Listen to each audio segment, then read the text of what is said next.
میں کمیٹی کے افراد کو مبارکبادی کا حسین گلاب پیش کرنا چاہوں گا، جن کے انتخاب کی وجہ سے آج ہماری نگاہوں کے مذہبی چوراہے پر ایسی علمی شخصیتیں موجود ہیں جن کے روشن کتابی چہرے کا مطالعہ کر کے ہم آخرت کی منزل آسانی سے حاصل پہنچ سکتے ہیں۔ یقینی طور پر رب قدیر نے جن شخصیتوں کو قلم کی دولت سے نوازا ہے وہ شخصیتیں فرما ہے۔ ایسا نہیں ہے کہ لگا جو ہاتھ قلم تو کتاب لکھنے لگے، خود اپنے آپ کو عالی جناب لکھنے لگے۔ وہ جس نے عین سے عزت کبھی نہیں لکھی اسے بھی سرفر عزت معاب لکھنے لگے۔ بلکہ الحمدللہ میں اس شخصیت کو آواز دے رہا ہوں رب قدیر نے جنہیں تباہر علمی، وسعت مطالعہ، ذہنی استحضار، قوت تحقیق اور زور قلم سے نوازا ہے۔ وہ ذات و شخصیت ہے مفکر ملت، خلیفہ حضور تاج شریعت حضرت علامہ ریاضت حسین صاحب قبلہ۔ آئیے حضرت کا استقبال ہو جائے تاکہ اپنے نادر خیالات کی زنجیروں میں ہمیں قید کر کے ہمارے لیے توشہ آخرت کا انتظام فرما دے۔ نعرہ تکبیر! ایسے نہیں ذرا اپنے ہاتھوں کو بلند کرتے ہوئے اپنی محبتوں کا اظہار کریں۔ نعرہ تکبیر! نعرہ رسالت! حضرت علامہ ریاضت حسین صاحب قبلہ۔ اعوذ باللہ من الشیطان الرجیم، بسم اللہ الرحمن الرحیم۔ اللہم ارنا الحق حقا وارزقنا اتباعہ۔ الہی ہم سبوں پر حق کو واضح فرما اور اس پر عمل کی توفیق عطا فرما۔ اللہم ارنا الباطل باطلا وارزقنا اجتنابہ۔ الہی ہم سبوں پر باطل کو واضح فرما اور اس سے بچنے کی توفیق عطا فرما۔ رب اشرح لی صدری ویسر لی امری واحلل عقدۃ من لسانی یفقہوا قولی۔ وصلی اللہ تعالی علی خیر خلقہ وعلی آلہ وصحبہ اجمعین برحمتک یا ارحم الراحمین بحق لا الہ الا اللہ محمد رسول اللہ۔ السلام علیکم ورحمۃ اللہ وبرکاتہ۔ الحمد للہ رب العالمین والصلاة والسلام علی سید المرسلین، اما بعد فاعوذ باللہ من الشیطان الرجیم، بسم اللہ الرحمن الرحیم۔ اهدنا الصراط المستقیم، صدق اللہ العظیم وصدق رسولہ النبی الامین المکین الکریم۔ برادران اسلام، محبت کے ساتھ، ادب و احترام کے ساتھ بلند آواز سے سرور قلب و سینہ حضرت محمد مصطفیٰ صلی اللہ تعالی علیہ وآلہ وسلم پر اور ان کے آل و صحاب پر درود و سلام کا نذرانہ پیش کریں۔ اللہم صلی علی سیدنا شفینا مولانا محمد وسلم، صلاۃ و سلام علیک یا رسول اللہ، صلاۃ و سلام علیک یا حبیب اللہ صلی اللہ تعالی علیہ وآلہ وسلم۔ معزز سامعین، صدر جلسہ ہونے کی حیثیت سے میں اس وقت صرف اس لیے حاضر آیا ہوں کہ ہمارے مہمان علماء و شعراء اور دیگر جتنے بھی اہل علم تشریف لائے، سامعین تشریف لائے، ان کو خوش آمدید کہنے کے لیے اس وقت میں حاضر آیا ہوں۔ اور خاص کر مجھ سے پہلے آپ نے کئی نعتیہ اور منقبت کے اشعار سنے، خاص کر شاعر اسلام جناب مبارک حسین مبارک اور ہندوستان کا ایک بہت ہی مشہور فگر، پبلک فگر حبیب اللہ فیضی، ان سے بھی بہت ہی عمدہ کلام آپ لوگوں نے سنا۔ اور میرے بعد ایک بہت ہی اہم تقریر ہونے والی ہے، میں آپ سے یہ پرسنلی گزارش کروں گا کہ ان کی تقریر سنے بغیر مت جائیے گا، تو کل افسوس کیجیے گا۔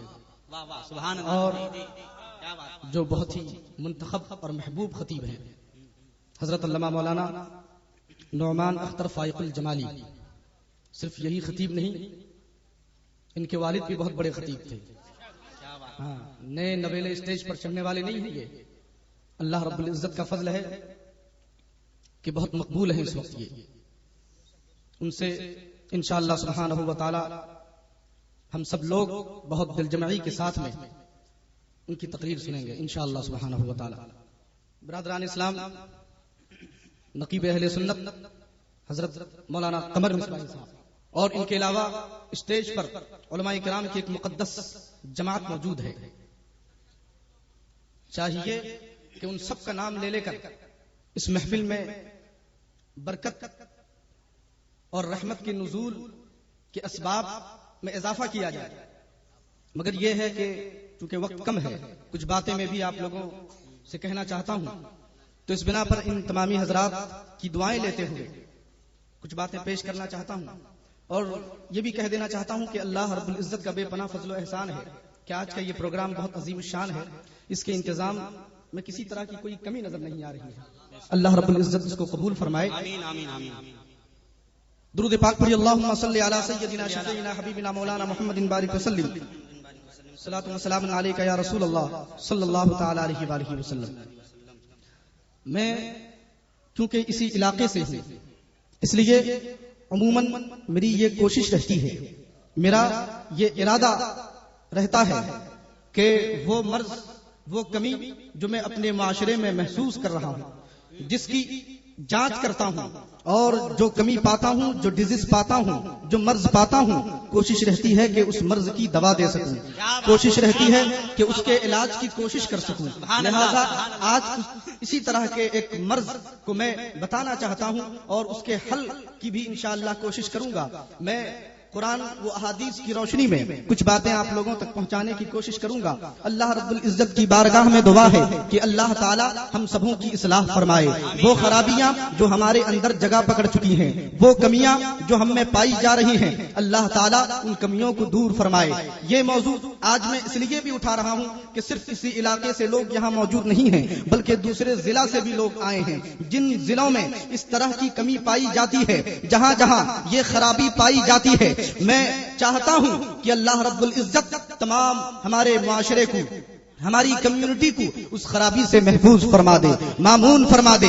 اور اگر میں قرآن و احادیث کی روشنی میں سچی صحیح ٹھیک باتیں کہوں اور میری وہ ٹھیک بات کسی کو بری لگے تو مجھے اس کی پرواہ نہیں ہے, مجھے اس کی کوئی پرواہ نہیں ہے. اس لیے کہ مجھے پرواہ ہے تو صرف اس چیز کی پرواہ ہے, میں صرف جاننا چاہتا ہوں اور میں صرف اس چیز کو اہمیت دیتا ہوں جو بات قرآن میں ہے, جو بات حدیث میں ہے, جو بات میرے امت کے علماء کا, جن باتوں پر اجماع ہے, جو قیاس مجتہدین ہے, مجھے اس کی پرواہ ہے. میں اس کو خاطر میں لاتا ہوں اور نہ اس کے علاوہ کسی بات کو خاطر میں ہی نہیں لاتا. اس لیے کہ اللہ کا فضل ہے کہ ہم سب مسلمان ہیں, اللہ کا فضل ہے کہ ہم سب مومن ہیں, اور اللہ کا یہ بھی فضل ہے کہ ہم سیدنا غوث پاک کے ماننے والے ہیں, ہم ایسے پیر کے ماننے والے ہیں, ایسے مرشد کے ماننے والے ہیں جن کو زمانے نے مجاہد ملت کہا ہے, جن کو کسی نے بزدل نہیں کہا بلکہ زمانے نے جن کو مجاہد کہا ہے اسی مجاہد کے ماننے والے ہیں. اسی لیے ہم حق بات بتانے میں کوئی پسو پیش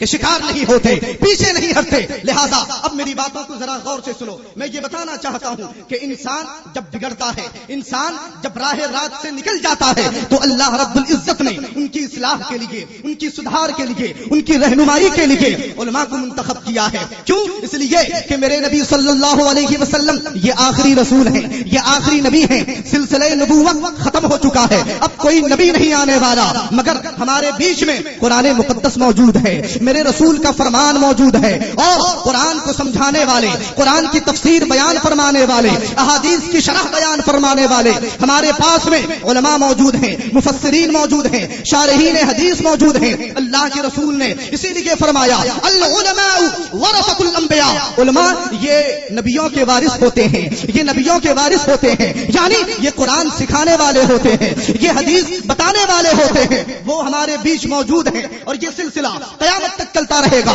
علماء پیدا ہوتے رہیں گے اور ہمیں ہماری برائیوں پر وہ نشاندہی کر کے ہمیں ان برائیوں سے بچانے کی کوشش کرتے رہیں گے. اللہ اکبر. اسی بات کی روشنی میں یہ کہنا چاہتا ہوں کہ ہمارے بزرگوں نے, چونکہ یہ تفصیل کا موقع نہیں ہے, اختصار کے ساتھ میں یہ کہنا چاہتا ہوں, اعلیٰ حضرت نے فتاوی رضویہ میں اور دیگر مشائخ نے اپنی کتابوں میں یہ فرمایا کہ اللہ رب العزت کا فضل ہے کہ ہم مومن ہیں, ہم مسلمان ہیں, مگر اس کے باوجود بھی کبھی کبھار انسان گمراہ ہو جاتا ہے, کبھی کبھار انسان غلط راستے پر نکل جاتا ہے, شرارت پر اتر جاتا ہے. اور جب شرارت پر اتر جائے, جب انسان بگڑنے لگے تو اس کو ایک شیخ کامل کی ضرورت پڑتی ہے, ایک پیر کی ضرورت پڑتی ہے, ایک ایسے شیخ کی ضرورت پڑتی ہے جو اس کے نفس کی اصلاح کر سکے, جو اس کو راہ راست پر لا سکے, جو اس کے نفس کی اصلاح کر سکے. آپ نے دیکھا ہوگا جو کھیتی باڑی کرتے ہیں ہیں، جو کھیت یعنی فصل اگاتے ہیں کہ دھان کے پودے کے ساتھ ساتھ کچھ غیر ضروری گھاس بھی اگاتے ہیں اور کیڑے مکوڑے بھی لگ جاتے ہیں. جب کیڑے مکوڑے لگ جاتے ہیں،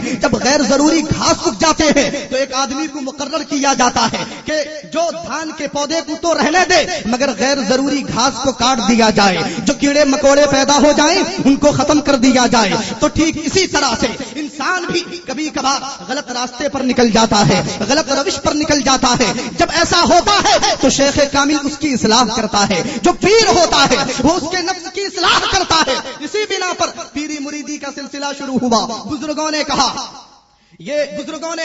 کہ انسان کی اصلاح کے لیے مسلمانوں کو صراط مستقیم پر قائم رکھنے کے لیے بزرگوں کا بہت اہم رول رہا ہے، بہت اہم کردار رہا ہے. اسی لیے چاہیے کہ انسان کسی شیخ کامل کے ہاتھ پر بیعت ہو جائے، کسی کا مرید ہو جائے. اور میرے رسول فرماتے ہیں، مصطفیٰ جان رحمت فرماتے ہیں، شمع بزم ہدایت فرماتے ہیں کہ الشیخ فی قومہ کالنبی فی امتہ، یعنی پیر کامل کی حیثیت معاشرے میں ایسی ہوتی ہے جیسے ایک نبی کی حیثیت اپنی امت میں ہوتی ہے. پتا چلا کہ ایک پیر کا ہونا بہت ضروری ہے، ایک مرشد کا ہونا بہت ضروری ہے. جس طرح سے انسان کا جب جسم بیمار ہوتا ہے تو وہ ڈاکٹر کا محتاج ہوتا ہے تاکہ وہ اپنے جسم میں جو مرض پایا جا رہا ہے اس کی اصلاح کر سکے، اس کو ٹھیک کر سکے. وہ اس کا دشمن نہیں ہے، وہ اس کا دوست ہے جو اس کے جسم سے بیماریوں کو ختم کر رہا ہے، اس کا آپریشن کر رہا ہے. تو لہذا جس طرح سے ہمارے جسم کے لیے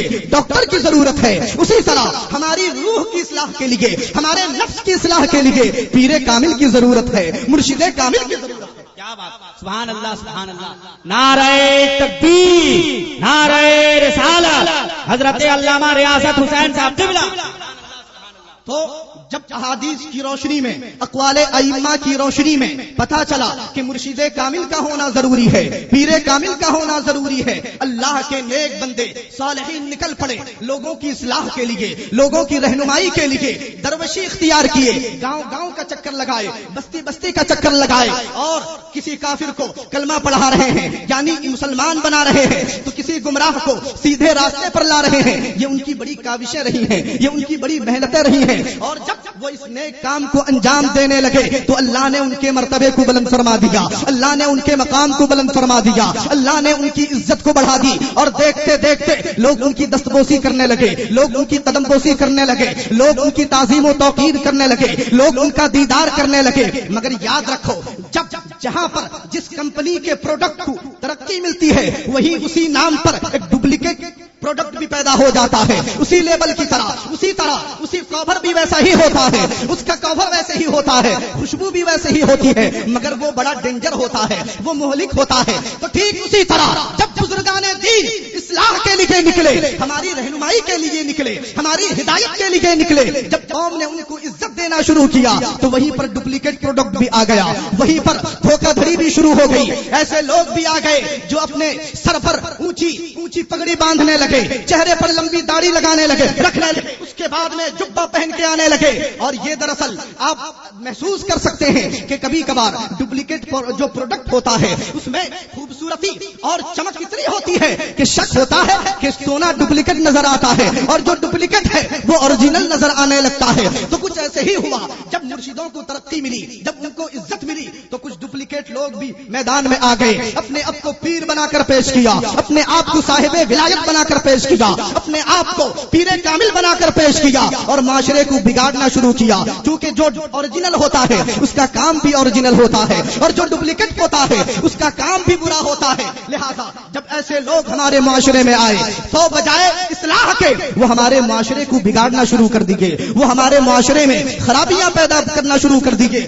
وہ گروپ بندی شروع کر دیے، وہ نقصان کی طرف لے جانے لگے. جب یہ معاملہ ہوا، جب ایسا سچویشن آ گیا، اب جب علماء کرام بتا رہے ہیں کہ لوگوں ذرا ڈپلیکیٹ کو پہچانو اور اوریجنل کو پہچانو، مگر لوگ ماننے کے لیے تیار نہیں. جو جس کو مان چکا ہے وہ اس کی طرف نکل گیا، جو جس کو مان چکا اس کی پیروی کرنے لگا. مگر اگر آپ مسلک اعلی حضرت کے پیروکار ہو، اگر سیدنا اعلی حضرت رضی اللہ تعالیٰ عنہ کے فتاوے کو مانتے ہو اور دیگر بزرگان دین کو مانتے ہو تو پھر لو اس ضابطے کو لکھ لو, اس اصول کو لکھ لو کہ اگر یقین جانو آپ کو پیر کامل کی تو ضرورت ہے, آپ کو مرشد کامل کی ضرورت ہے, مگر یہ جانیے کہ وہ مرشد کیسا ہو, وہ پیر کیسا ہو, وہ مرشد کیسا ہو, وہ رہنما کیسا ہو, وہ قائد کیسا ہو. دیکھو اگر قائد ایسا ہے تو پھر اس کی دستبوسی کر لو, اس کی قدم بوسی کر لو, اس کی پیروی کر لو, اس کی اطاعت کر لو, اس کے پیچھے ہو لو. اور اگر اس میں یہ کنڈیشنز نہیں پائے جا رہے ہیں تو ان کو اپنا قائد نہ بنانا, اپنا رہنما نہ بنانا, اپنا مرشد نہ بنانا. اللہ کی قسم کھا کر کہتا ہوں, رب کعبہ کی قسم, اگر تم نے ان باتوں کی رعایت نہیں کی, ہمارے بزرگوں نے فرما دیا تم گمراہ ہو جاؤ گے, تم غلط راستے پر نکل جاؤ گے. اب آپ سوچ رہے ہیں پتہ نہیں وہ کون سے لمبے چوڑے کنڈیشنز بتانے والے ہیں, بہت نہ لمبے ہیں اور نہ ہی چوڑے ہیں, صرف 4 کنڈیشنز میں آپ کے سامنے رکھ رہا ہوں, ان کو یاد رکھیں. کوئی بھی مولوی آ جائے, کوئی بھی پیر آ جائے, اگر کہے کہ مجھ سے مرید ہو جاؤ, اگر کہے کہ بیعت کر لو, تو پھر یہ 4 چیزیں اس میں دیکھنا, یہ 4 چیزیں ان میں تلاشنا. اگر وہ چیزیں پائی جائیں تو ان کو اپنا مرشد بنا لینا, اس کو اپنا پیر کامل بنا لینا, اور اگر نہ پائی جائے تو پھر اس کو اپنے راستے پر جانے دو اور تم اپنے راستے پر نکل جانا. پہلا کیا ہے, پہلی کنڈیشن کیا ہے؟ اعلیٰ حضرت عظیم البرکت ارشاد فرماتے ہیں, پہلی کنڈیشن یہ ہے, شرط یہ ہے کہ جو پیر کامل ہو اس میں یہ بات پائی جائے کہ اس کا سلسلہ, اس کا شجرہ صحیح واسطوں کے ساتھ, یاد رکھیے, اس کا سلسلہ, اس کا شجرہ صحیح واسطوں سے رسول اللہ صلی اللہ علیہ وسلم تک پہنچ رہا. اب آپ کہیں گے کہ ہمیں کیا علم شجرے کا, ہمیں کیا علم سلسلے کا؟ تو قرآن مقدس رہنمائی فرما رہا ہے کہ فاسألوا اہل الذکر ان کنتم لا تعلمون. اگر تمہیں کسی چیز کی خبر نہیں ہے, اگر تم کسی بات کو نہیں جان رہے ہو, تو جو جاننے والے ہیں ان سے پوچھ لو. مولانا اعجاز صاحب سے پوچھ لو, مولانا اقبال صاحب سے پوچھ لو, اس فقیر سے پوچھ لو کہ ذرا دیکھیے کہ اس کا سلسلہ یعنی درست ہے کہ نہیں, یہ صحیح واسطوں کے ساتھ میرے رسول تک پہنچ رہا ہے کہ نہیں, میرے نبی تک پہنچ رہا ہے کہ نہیں. اور یاد رکھو, اگر کسی کا سلسلہ صحیح واسطوں سے میرے نبی تک نہ پہنچ رہا ہو تو اس سلسلے میں کوئی فیض نہیں, کوئی برکت نہیں, کوئی رحمت. اس لیے کہ رحمت تو میرے نبی کے در سے ہے, برکت تو میرے نبی کے در سے ہے, فیض تو میرے نبی کے در سے ہے. جب میرے نبی کے در سے کنیکشن ٹوٹ چکا ہو تو وہ برکت کیسے ملنے والی, وہ فیض کیسے ملنے والا, وہ رحمت کیسے ملنے والی. یہ کنڈیشن یاد رکھو. یقیناً آپ نہیں جان سکو گے کہ اس کا سلسلہ صحیح سمتوں میں ہے کہ نہیں, یہ رسول اللہ کی بارگاہ تک پہنچ رہا ہے کہ نہیں. اور اگر نہیں سمجھ رہے ہو تو جو جاننے والے ہیں ان سے ذرا تفتیش کروا لو, کہ ذرا آپریشن کر لو, چیک کر لو. یہ فرسٹ کنڈیشن.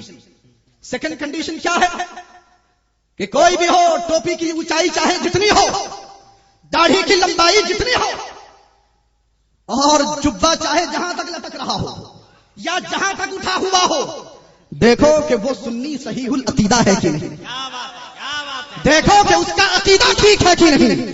اور اگر عقیدہ ہی ٹھیک نہ ہو, اور اگر اس کا فیض ہی ٹھیک نہ ہو, تو پتہ یہ چلا کہ جو خود گمراہ ہے وہ تمہاری رہنمائی کیسے کر سکتا ہے, وہ تمہیں جہنم کی آگ سے بچانے کی کوشش کیسے کر سکتا ہے. اس لیے پیر کا خود کا اپنا عقیدہ ٹھیک ہونا ضروری ہے, اس کا اپنا عقیدہ درست ہو, یہ ضروری ہے. یہ دوسری کنڈیشن. تیسری کنڈیشن کیا ہے کہ وہ عالم ہو. کیا ہو؟ عالم ہو. یہی پہنچ کر کچھ لوگ سوچ میں پڑ گئے, کوئی ضروری ہے کہ عالم پیر ہو, کوئی دوسرا نہیں ہو سکتا. سنو امام شافعی کیا فرماتے ہیں. میں اپنی بات کہوں تو کہو کہ اپنی فکر تھوپتا ہے. اللہ کا فضل ہے, ہم مسلمان ہیں, کلمہ پڑھنے والے ہیں, قرآن مقدس کو مصدر اول مانتے ہیں, حدیث رسول کو ماننے والے ہیں. وہ کوئی اور ہے جو شیو کو اپنا پیغمبر مانتے ہیں, ہم ان لوگوں میں سے نہیں ہیں. میرے پیغمبر تو آدم علیہ السلام ہیں, اور آخری نبی حضرت محمد مصطفیٰ صلی اللہ علیہ وسلم. نعرہ تکبیر, نعرہ رسالت, مسلک اعلی حضرت.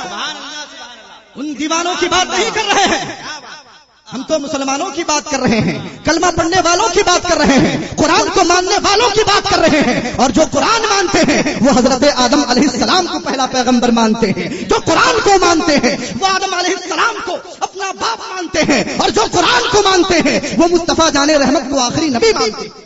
بے شک سبحان اللہ. جن کا عقیدہ کچھ اور ہو, ہمارا عقیدہ واضح ہے.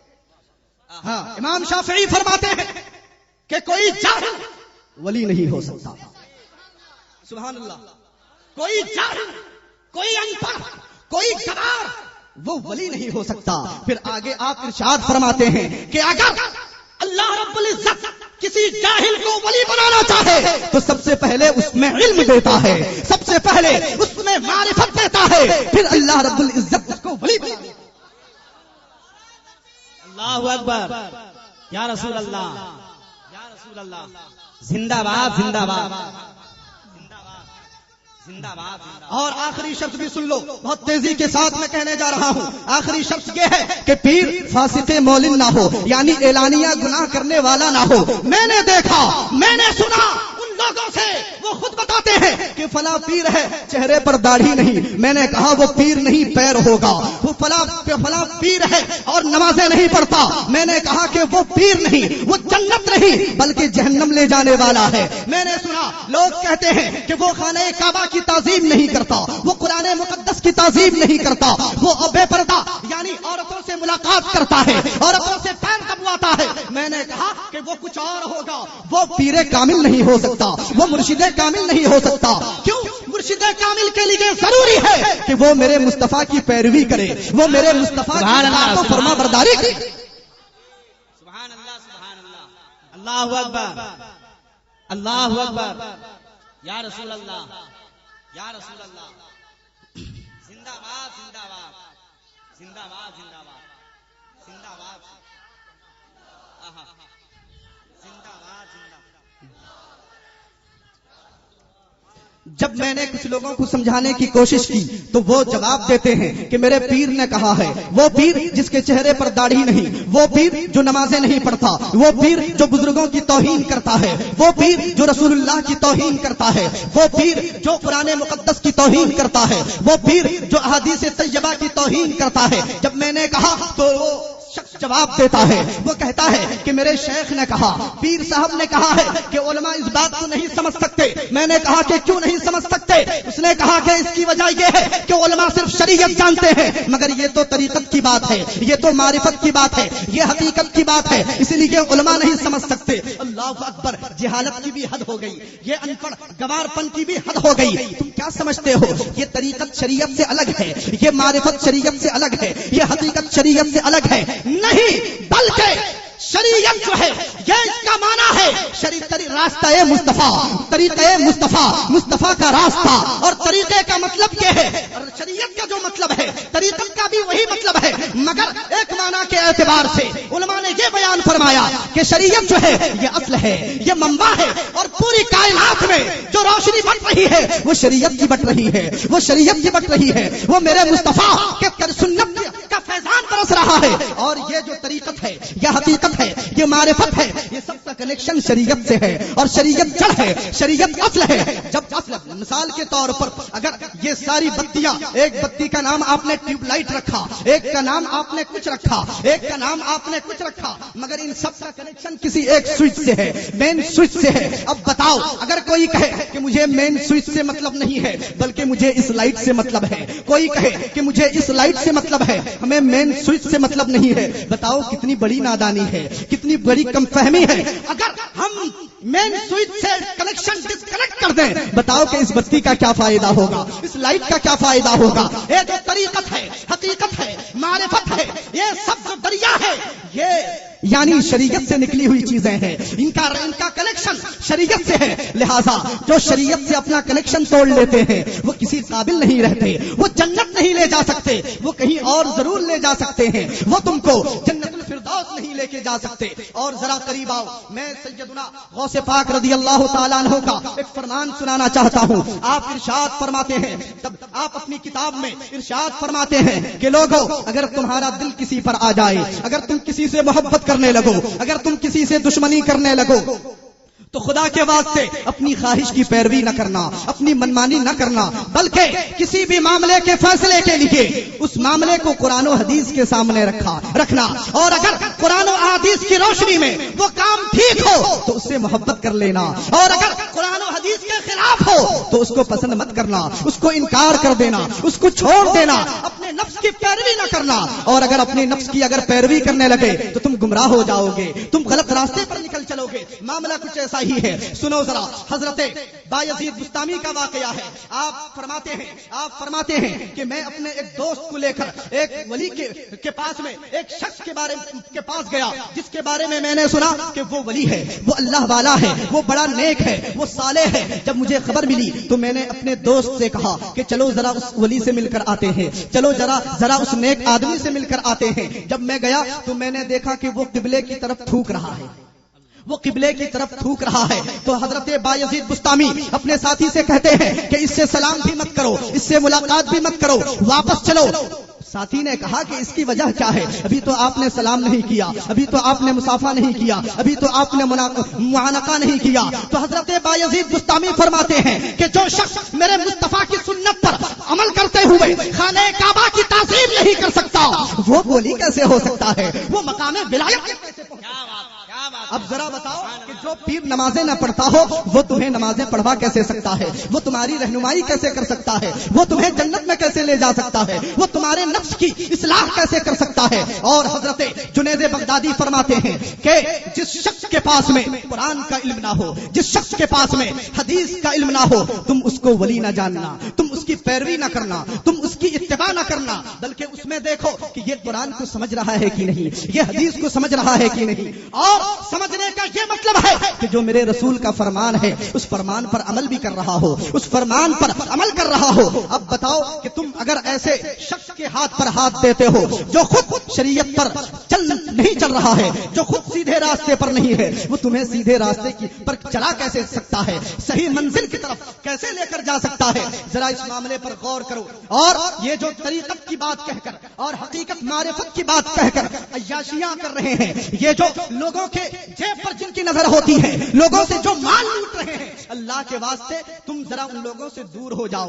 جب کسی سے ملاقات ہو سب سے پہلی چیز اس میں دیکھو کہ وہ شریعت مصطفیٰ پر عمل پیرا ہے کہ نہیں، وہ میرے مصطفیٰ کے فرمان پر عمل کرتا ہے کہ نہیں۔ جب وہ میرے مصطفیٰ کے فرمان پر عمل نہیں کر رہا ہو، یقین جانو وہ تمہارا رہنما نہیں ہو سکتا، وہ تمہارا قائد نہیں ہو سکتا، وہ تمہاری اصلاح نہیں کر سکتا۔ اور کچھ لوگ کہتے ہیں کہ ہم نے فلاں کرامت دیکھی ہے، ہم نے دیکھا ہے کہ میری جیب میں کتنے روپیے ہیں وہ بتا دیتا ہے، ہم نے دیکھا ہے کہ وہ کٹوری پر کاغذ کو بھگا کر اس میں آگ لگا دیتا ہے۔ تو اس ضمن میں حضرت بایزید بستامی ہی کہا ایک قول نقل کرنا چاہوں گا۔ آپ فرماتے ہیں کہ تم اگر کسی کو ہوا میں اڑتے دیکھو تو اس کو ولی مت سمجھ لینا، تم اگر کسی کو پانی میں آگ لگاتے دیکھو تو اس کو ولی مت سمجھ لینا، تم اگر کسی کو یہ اپنی پچھلی باتوں کو بتاتے ہوئے سنو تو تم اس کو ولی نہ سمجھ لینا، بلکہ اگر یہ جاننا ہو کہ وہ ولی ہے کہ نہیں، وہ صاحب ولایت ہے کہ نہیں، تو دیکھو وہ میرے مصطفیٰ کی سنت پر عمل کرتا ہے کہ نہیں، وہ فرائض و واجبات پر عمل پیرا ہے کہ نہیں۔ اگر وہ نمازوں کی پابندی نہیں کرتا، اگر وہ میرے مصطفیٰ کی پیروی نہیں کرتا، وہ ہوا میں اڑ کر بھی ولی نہیں ہو سکتا، وہ آپ کی پچھلی باتوں کو بتا کر بھی ولی نہیں ہو سکتا۔ بزرگ حضرات فرماتے ہیں کہ دراصل کرامت کی دو قسمیں ہیں، ایک کرامت حسیہ اور ایک مانویہ۔ حسیہ یعنی وہ کرامت جس کو آپ دیکھتے ہیں، مثلا آپ کو اس نے کہا کہ تمہاری جیب میں 10 روپیے ہیں، آپ نے نوٹ نکالا، دیکھے کہ 10 روپیہ یہ حسی ہے، یہ یعنی ویزیبل ہے، آپ اس کو محسوس کر رہے ہیں، آپ اس کو دیکھ رہے ہیں۔ اور ایک ہے مانویہ یعنی جس کو آپ دیکھ نہیں رہے ہیں۔ اور عوام جو ہے یہ کرامت حسیہ پر چلی جاتی، خاص طور پہ جو ہمارے معاشرے کی عورتیں ہیں وہ فوراً فدا ہو جاتی ہیں۔ اللہ کی پناہ وہ جتنی تعظیم اپنے شوہر کی نہیں کرتی اتنی تعظیم اس ڈھونگی بابا کی کرنے لگتی ہیں۔ اللہ کے واسطے ذرا اس گناہ سے باز آ جاؤ۔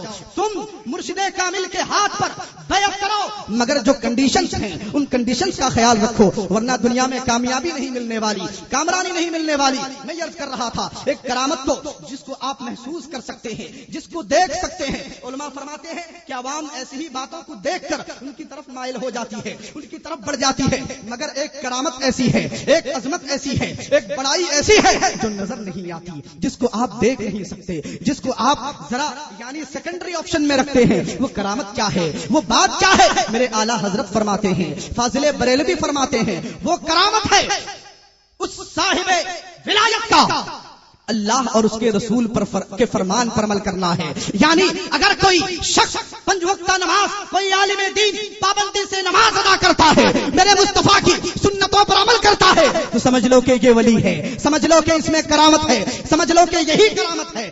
اڑا دے یہ پتھر کو ہوا میں اڑا دے تو یہی ولی ہے، ایسا نہیں. مگر جو اہل علم ہیں وہ سمجھتے ہیں، وہ جانتے ہیں کہ ولی کون ہوتا ہے، اس کا مقام کیا ہے، اس کا مرتبہ کیا ہے. برادران اسلام، یہ باتیں جو میں نے اصول کی روشنی میں، جو میں نے میرے مذہب کی تعلیمات کی روشنی میں آپ تک رکھی ہیں، آپ پر ضروری ہے پھر کل قیامت کے دن یہ نہ کہنا کہ ہمیں ولی کے شرائط معلوم نہیں تھے، ہمیں یہ علم نہیں تھا کہ ولی کیسا ہونا چاہیے، ولی کون ہو. اس لیے ہم نے غلطی کی. آج کی اس مجلس میں میں نے جگت سنگھ پور ضلع کے لوگ اور دیگر دور دراز کے لوگوں تک یہ پیغام پہنچا دیا. میں نے بتا دیا کہ ولی کون ہو، ولی کیسا ہو، اصول کیا ہے، ضوابط کیا ہے، یہ میں نے بتا دیا. اب آپ پر ضروری ہے کہ آپ ان باتوں پر عمل کریں. جتنی باتیں میں نے قرآن و احادیث کی روشنی میں سچی صحیح ٹھیک باتیں کہی ہیں، اللہ تعالیٰ ہم سبوں کو ان باتوں پر عمل کی توفیق عطا فرمائے. اور اگر قصدن یا سہون کوئی بات غلط نکلی ہو، اللہ تعالیٰ مجھے معاف فرمائے، آپ تمامی حضرات کو معاف فرمائے. استغفر اللہ ربی من کل ذنب واتوب الیہ. اشہد ان لا الہ الا اللہ واشہد ان محمدا عبدہ ورسولہ. وآخر دعوانا ان الحمد للہ رب العالمین.